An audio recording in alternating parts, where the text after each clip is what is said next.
Gente, aqui agora vai começar a nossa última mesa dessa semana de exposição política. O nome dela é Neoliberalismo e Poder Popular, o esgotamento da democracia no Brasil. E a gente tem como convidado o professor Fábio Barbosa, da UFESP, excelentíssimo professor, e aqui do nosso lado o doutorando. Doutor já, nossa.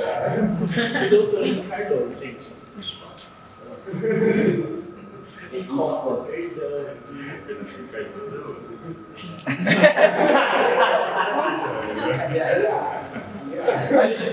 Vamos ver se ele ainda discussão hoje, né? Você é uma coisa que a gente fala? Quem? Vamos sair pelo Fábio, gente. Obrigado. Gente, boa noite. Hoje a gente se encontrar aqui. Precisa falar no microfone por causa da gravação? Ou pode falar sem microfone? Pode falar sim. Acho que vocês não escutam sem microfone, não? Ou tá baixo? Tá. Então, ótimo estar aqui com vocês. Eu acho ótimo, na verdade, estar se encontrando e conversando e pensando o momento que a gente vive, né? Tem momentos em que é particularmente importante pensar junto. Eu acho que esse é um deles. Então, eu vou trazer aqui para dar o pontapé inicial dessa discussão algumas ideias coletivas, de um coletivo que, inclusive, o Henrique, nós participamos junto, sobre a conjuntura brasileira, mas pensadas, vamos dizer, um distanciamento no tempo, que já foram alguns meses que foram pensadas, e também um distanciamento no sentido de que procura olhar a conjuntura para além do resultado eleitoral, mas eu acho que ajudam a colocar em perspectiva qual é o movimento que está em jogo nesse momento, né? Então, são algumas ideias, vamos dizer, como se fossem 13 teses, as teses lá fora, vamos dizer assim, né? Então, a primeira ideia é a ideia de que a eleição importa, né? A ideia de que essa não é uma eleição convencional, no sentido de que os desdobramentos dela vão além do que a gente costuma esperar de uma eleição. A gente pode pensar assim, que o golpismo do Bolsonaro pode ser estimulado, seja por uma vitória, mas também por uma derrota. A segunda ideia é que a democracia é um ativo, né? Em que sentido? No sentido de que, então, em defesa dessa legalidade ameaçada, a gente percebe que se desenhou na sociedade civil brasileira uma espécie de um novo consenso, né? Um consenso muito amplo, muito mais amplo do que na própria campanha de redemocratização, quando terminou a ditadura, né? Então, a gente vê partidos, sindicatos, empresários, banqueiros, personalidades, associações patronais, de forma indireta até os Estados Unidos, num movimento, vamos dizer, de se unificar em defesa da democracia e do Estado de Direito. Uma pergunta que a gente pode se fazer é por que tão tarde, né? Uma vez que essa ameaça, vamos dizer, estava colocada faz tempo. Então, a impressão que a gente tem é que nesse contexto, esse consenso em defesa das instituições nada mais é do que um acordo geral para avalizar uma eventual posse do Lula, endossar uma eventual vitória do Lula. Terceira ideia, a democracia é um ativo, mas desde que sem o povo, né? Então, é claro que é legítima a aspiração de grande parte da sociedade brasileira, vamos dizer, de vencer, derrotar o Bolsonaro nas eleições. E essa sensação de um grande consenso, ela traz um certo alívio, e tudo isso, vamos dizer, é compreensível e bem-vindo, né? Quanto mais apoio contra o Bolsonaro nesse momento, melhor. No entanto, a gente deve perceber que as elites, que foi só quando essas elites, parte das elites econômicas se posicionaram com esse apoio, com esse endosso dos Estados Unidos e da grande mídia, é que essa campanha se colocou em marcha. E é uma campanha que não mobiliza o povo. A gente não vê uma campanha de rua como, por exemplo, no período das diretas já, né? Então, fica a sensação de que esse consenso em defesa, esse consenso democrático se desenha, digamos assim, no andar de cima da sociedade brasileira. Quarta ideia. Então, da aceleração para a contenção. Mas por que, então, esse consenso? Né? Por que esse acordo de cúpulas, lideranças e elites? A gente, conforme já adiantei, o seu provável efeito eleitoral é chancelar uma eventual vitória do Lula. Para isso é isso que significa nesse contexto, né? Um pronunciamento dos Estados Unidos em defesa da democracia não é por causa de uma ameaça do Lula. Né? Então, o significado concreto é esse. Mas por que isso? Né? A gente sabe que com o apoio das elites, o Bolsonaro acelerou tendências destrutivas e incontroláveis que, no entanto, se tornaram contraproducentes do ponto de vista dos próprios negócios brasileiros, né? O bom funcionamento do próprio capitalismo brasileiro. Como sintetizou um dos promotores daquela carta em defesa da democracia que foi lançada no Largo de São Francisco, né, em 11 de agosto, ele disse assim: o caos no país está fazendo a gente perder dinheiro, os negócios perderem dinheiro. Né?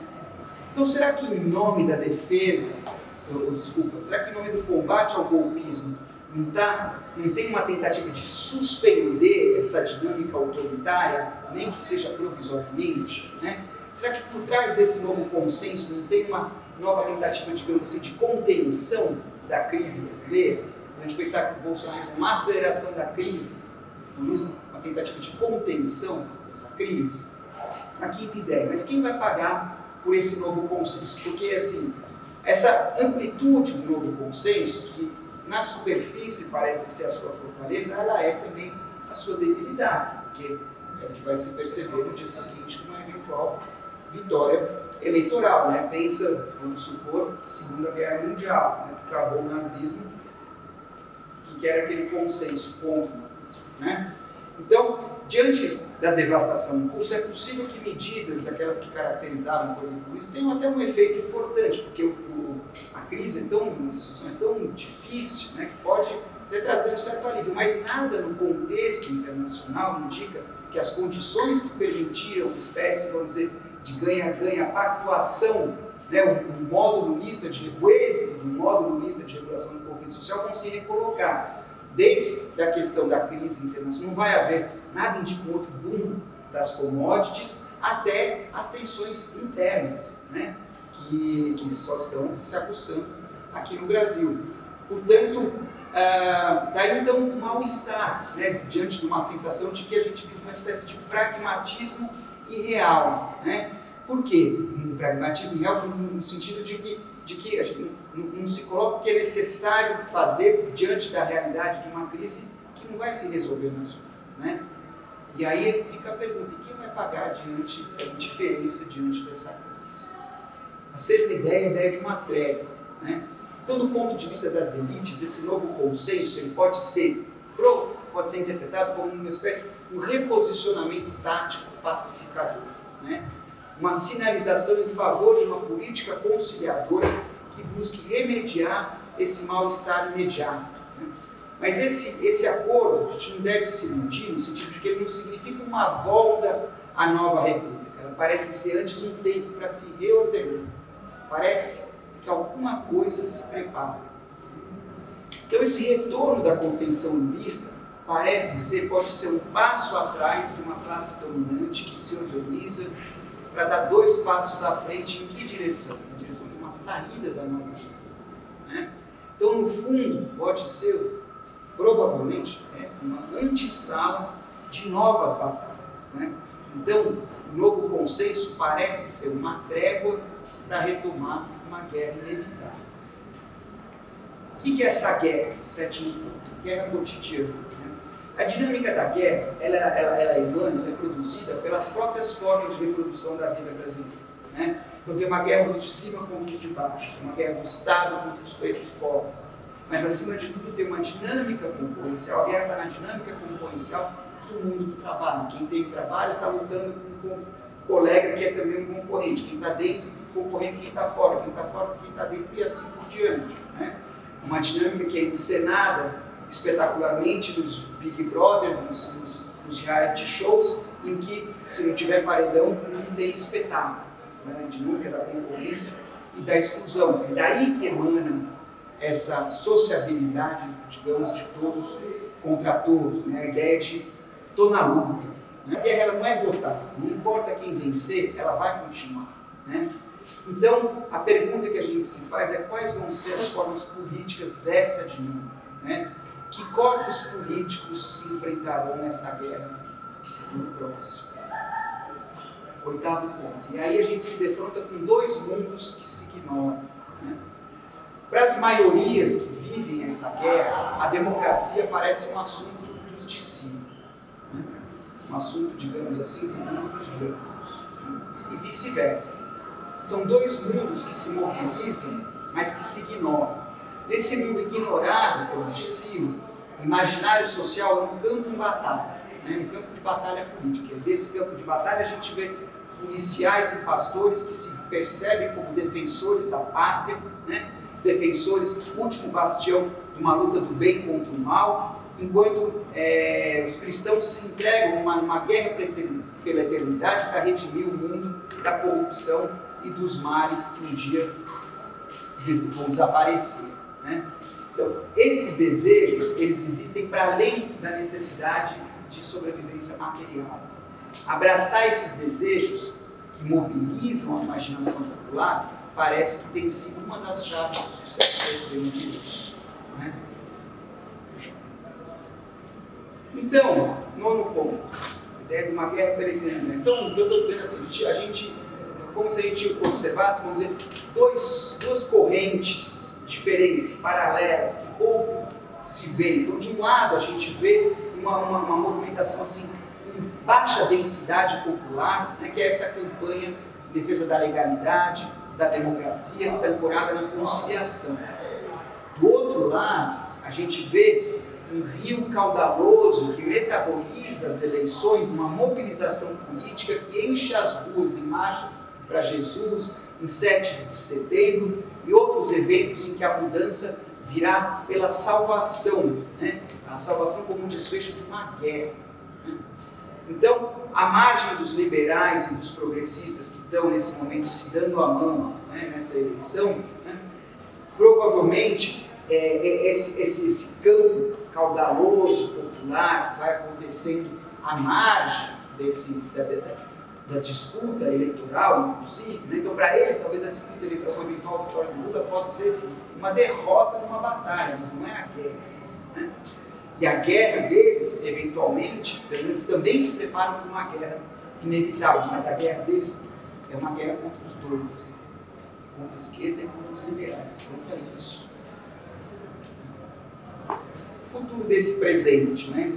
Então, o mundo conte todos contra todos. Ele pode produzir sociedade, ou ele só produz uma dinâmica social violenta que vai se percebendo como ingovernável. E diante desse ingovernável vem uma demanda por ordem a qualquer preço, né? É o desejo por uma violência que ordena. Eu entendo que o Bolsonaro pode ser visto como um improviso dessa política. Se a gente não sair dessas formas sociais, mais provável que outros mais capazes virão. O futuro dessa dinâmica social que produz a guerra, o futuro desse presente pertence, vai ser disputado por essas diferentes formas, vamos dizer, de bolsonarização. 11. Então, o mundo em crise é aqui e a nossa política, por enquanto, não tem muito a dizer a esse respeito, né? Uma crise ambiental total, na qual o Brasil tem uma responsabilidade ambiental importante, a gente precisa de uma mudança de paradigma energético urgente, risco de desabastecimento alimentar, crise global de investimentos, produção de riqueza, enfim, né? Você tem uma série de elementos desordenadores, os quais então, que emergem tendências autoritárias, regressivas, até fascistas, se quiser, né? Que a gente está vendo em várias partes do mundo. Então, tudo indica que uma crise social e econômica do próprio sistema, que vai além das que a gente pode responder, digamos assim, nacionalmente. No entanto, a gente precisa dar respostas a partir das nossas experiências e potências nacionais a esse impasse que é universal. Penúltimo ponto. E daí então vem a ideia do impossível como política. A gente vive num mundo que produz em abundância. E só que essa abundância, como vocês sabem, ela não é vivida, ela é vivida como escassez, né? Então esse feitiço tem um nome, que é a mercadoria. Então é preciso reconhecer que o que coloca a gente nessa situação de concorrência uns contra os outros é uma construção política, né? Portanto, não será necessária uma política contra essa política? É tecnicamente viável libertar as pessoas do trabalho enquanto uma relação de coerção, um trabalho alienante, e compartilhar a riqueza social. É tecnicamente viável, muito diferente, por exemplo, que Cuba viveu quando fez a Revolução de 59, por um exemplo, né? Só que isso é politicamente impossível no presente. Muita coisa que é tecnicamente possível, politicamente impossível.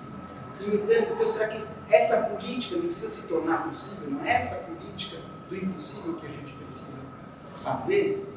Para terminar, então não está claro se a paz tem futuro, mas está claro que a gente só vai ter um futuro emancipado à altura da nossa imaginação se a gente escapar da política da mercadora. As eleições, do jeito que elas funcionam atualmente, no geral, elas servem para encobrir essa política, encobrir esse debate, né? Talvez no avesso das eleições é que a gente possa descobrir caminhos. É isso que eu queria trazer para o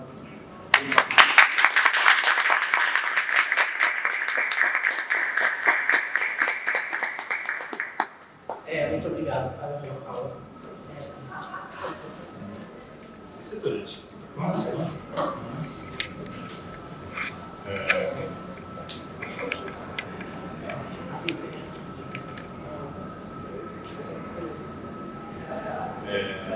Boa noite, pessoal. Eu vou assistir. Fico feliz de estar aqui, Eu tenho muito carinho, assim, foi do seu, frequentei muito esse espaço na graduação e no meu mestrado. Então, prazer estar aqui, prazer estar aqui com o Fábio. Preciso dizer que eu concordo com o Fábio com tudo que ele disse, até porque eu assino as mesmas coisas que ele. Então, o texto foi produzido a muitas mãos, assim, foi um processo incrível de acúmulo e de exposição, né, de uma posição que não é tão popular, né, essa polarização que a gente está vivendo. Polarização em termos, né, banalizar essa polarização, mas só para facilitar, porque não é esse o meu tema, assim, eu vou tentar abordar um pouco do que o Fábio falou, um pouco a partir da minha pesquisa. Eu defendi minha tese no começo desse ano, minha tese é sobre empreendedorismo popular, que eu defendi no Unicamp. E um dos pontos que eu trabalhei foi justamente o que une uma categoria que é muito fluida, muito fragmentada e que tem vários nomes. E porque essas pessoas hoje progressivamente se identificam cada vez mais com essa ideia do empreendedorismo, né? E eu vou tentar expor aqui para vocês como é que eu acho que essa ideia do empreendedorismo vai levar a consequências que são consequências para a cidadania e para a política e para certas escolhas que são feitas. Enfim, especificamente agora no domingo, mas tem outras consequências. Bom, eu fiz a minha pesquisa na Zona Sul de São Paulo, pela Zona Sul toda, entrevistei e fiz etnografia.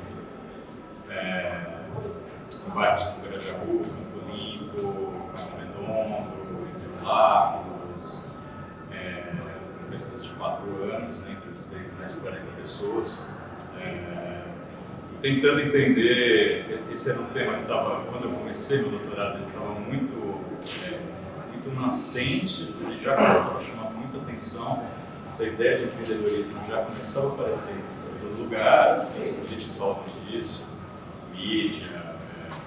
Eu lembro que naquela época o Santander, o prédio Santander, aqui no Marginal, Pinheiros, e tinha um banner enorme, assim, que era, inclusive eles tiveram que tirar depois porque violava as intensidades mínimas, que era Bora Empreender Brasil. Então, mas ainda não havia um acúmulo muito grande sobre esse tema, que pudesse explicar a adesão de um setor mais popular.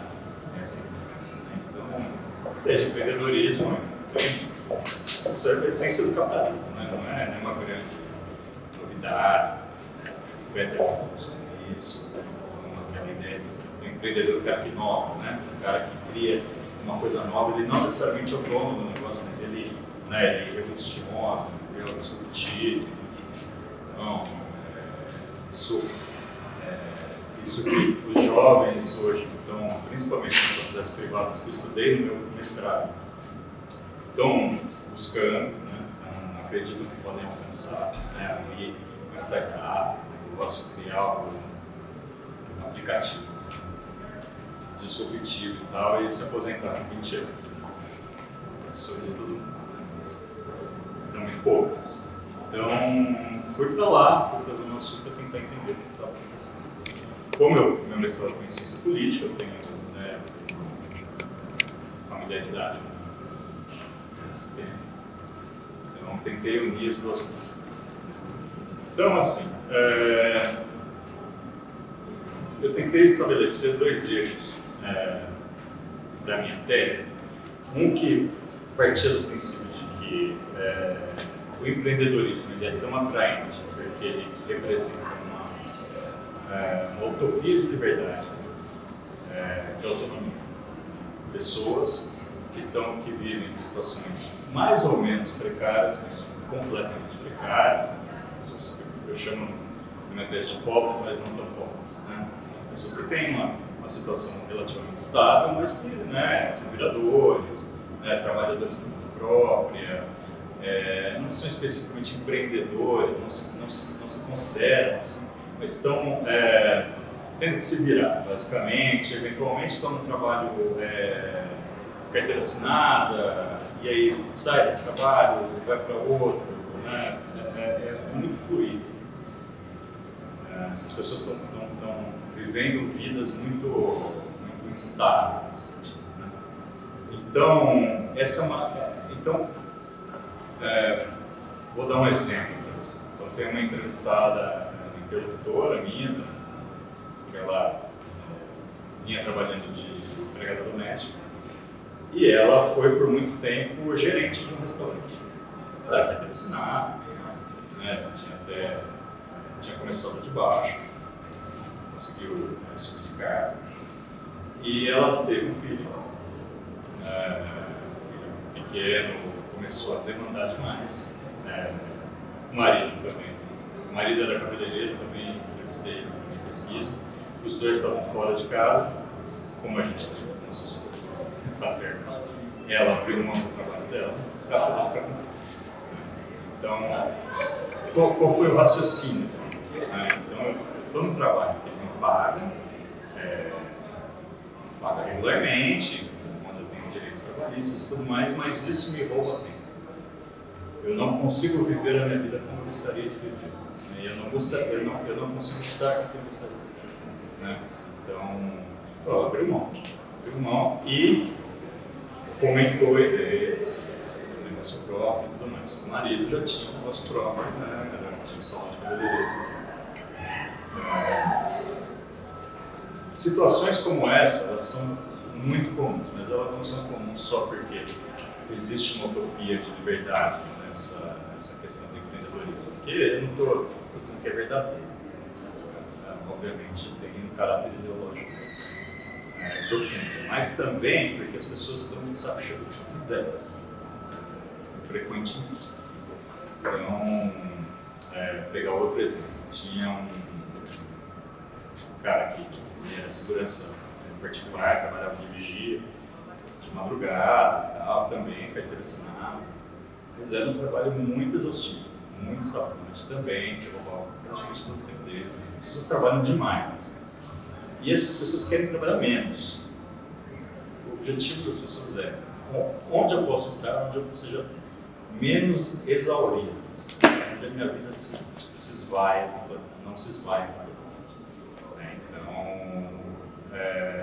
esses dois pontos acabam se juntando nessa questão do empreendedorismo, que é, de um lado, a fuga do sofrimento provocado pelo trabalho. O mercado de trabalho brasileiro é super precário, sabe? E por outro, tipo, uma ideia de, tipo, se eu sair desse mercado de trabalho, eu posso, de repente, viver uma vida mais livre, né? Mais autônoma. A questão é que por que isso importa, né, para a discussão que a gente está fazendo hoje? Né? Esses valores eles vêm atrelados a outras coisas. Né? Essas pessoas geralmente são muito valorizam muito a família, um apego à família. Tem um apego muito grande à comunidade. Por exemplo, eu fiz pesquisa lá também em Vargem Grande. Vargem Grande, né? Está lá do Brasil. Vargem Grande é mais perto do litoral de São Paulo. E é um lugar muito interessante, assim, porque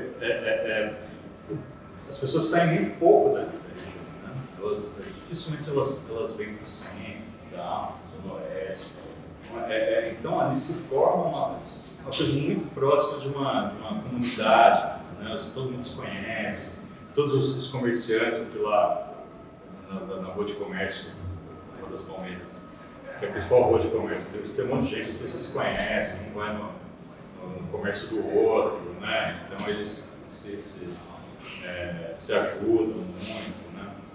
Inclusive o meu interlocutor principal lá era um cara que naquela época era do PSOL, depois foi do PSOL do PT, foi candidato, era muito legal, tipo, meio líder comunitário assim, apresentou um monte de gente lá. E a vida comunitária é muito interessante, assim, mesmo que ela não fosse muito,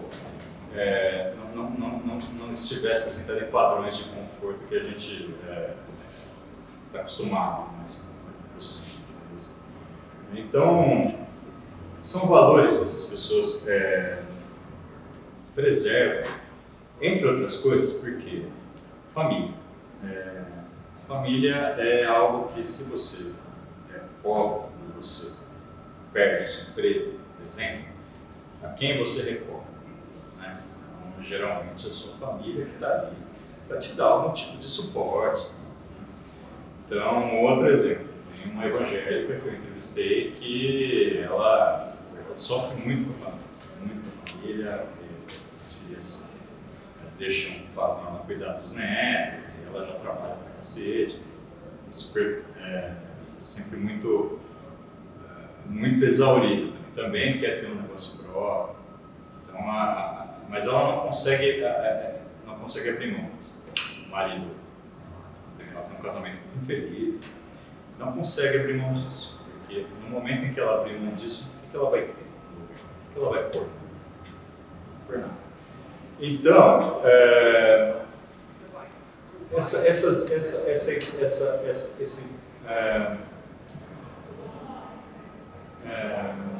esses valores, né, esse conjunto de valores que as pessoas preservam com muito afim no mundo popular, não só em São Paulo, mas brasileiras, ele está assentado em raízes que são muito longínquas na história brasileira, tem uma historicidade nisso, de pessoas, essa gente se virar, que sobreviver eventualmente com mais ou menos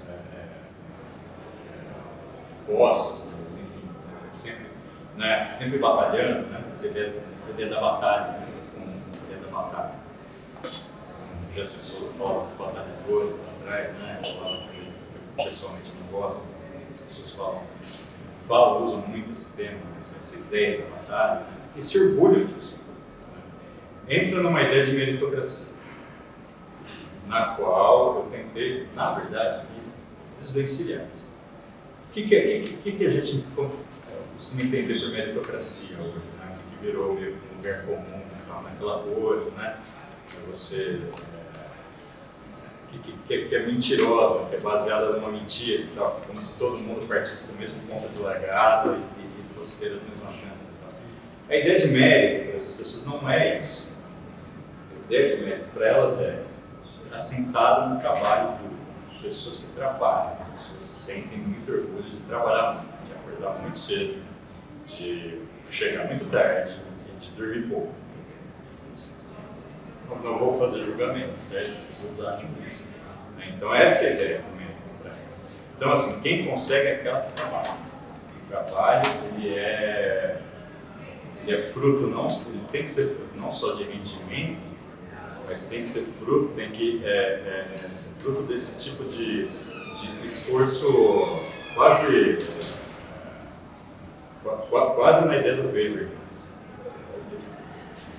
Então, assim, a partir do momento que você tem um mundo, um universo de pessoas no Brasil muito grande, assentado nesses valores, que são cada vez mais hegemônicos, porque o mercado de trabalho é cada vez pior, né? Então você sai dos mais velhos e vai para os mais jovens. Os mais jovens vêm e olham para o mercado de trabalho e não querem emprego. Olham para os pais e não querem emprego. Então olha para as pessoas, poxa, meu pai trabalha para cacete, meu pai é porteiro e, poxa, não conseguiu nada na vida. Aí volta a ideia do médico, ressignificado. O pai trabalha muito, porém não conseguiu nada.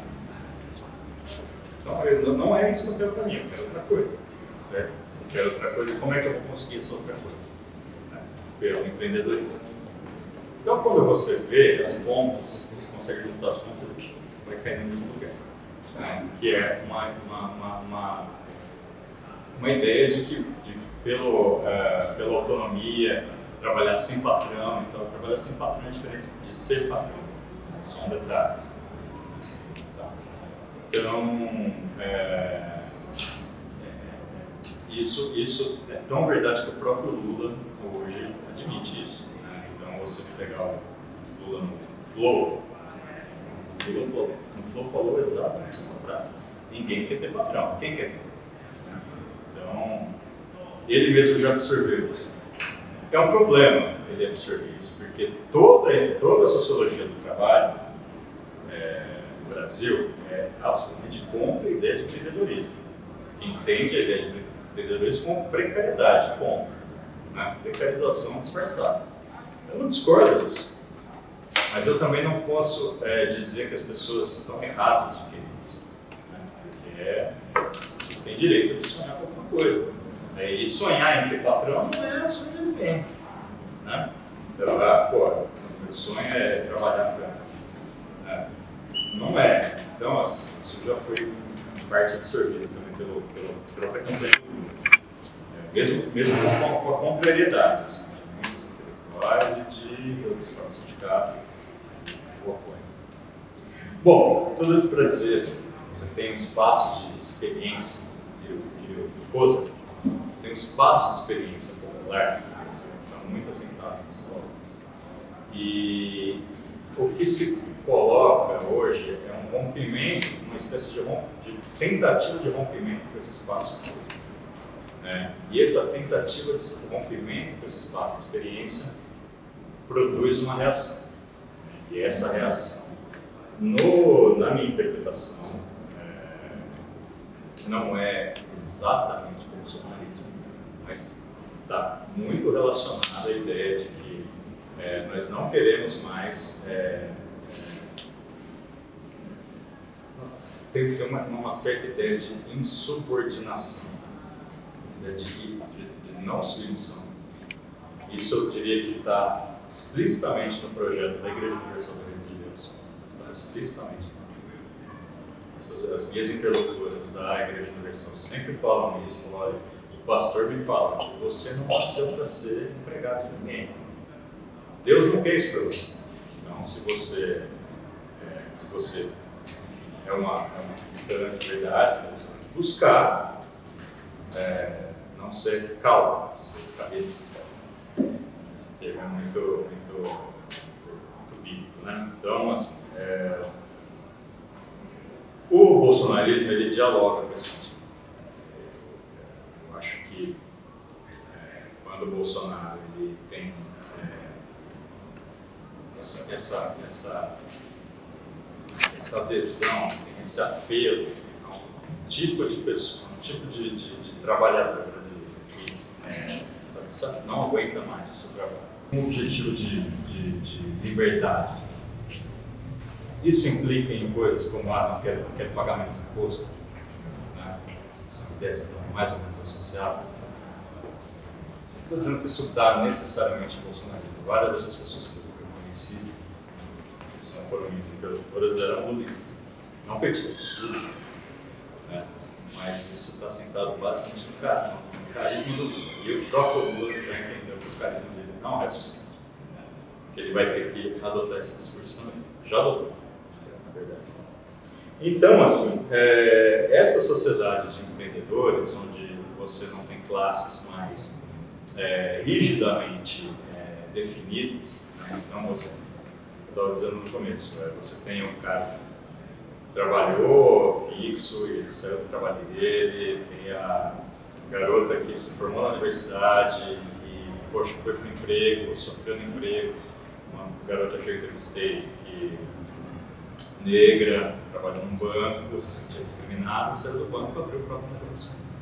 Então as pessoas estão estimuladas e estão dentro de uma estrutura de sentimento, o termo do Raymond Williams, que ele usa justamente para dizer assim, não é só ideologia, as pessoas acreditam. E algo que o Haas faz acreditar. Né? E eu preciso entender, preciso que a gente entenda o que faz essas pessoas acreditarem em propostas que, enfim, estão muito próximas da extrema-direita. Eu sei que um dos pontos do debate alternativo, popular e tudo mais, mas eu vou deixar isso para o fim.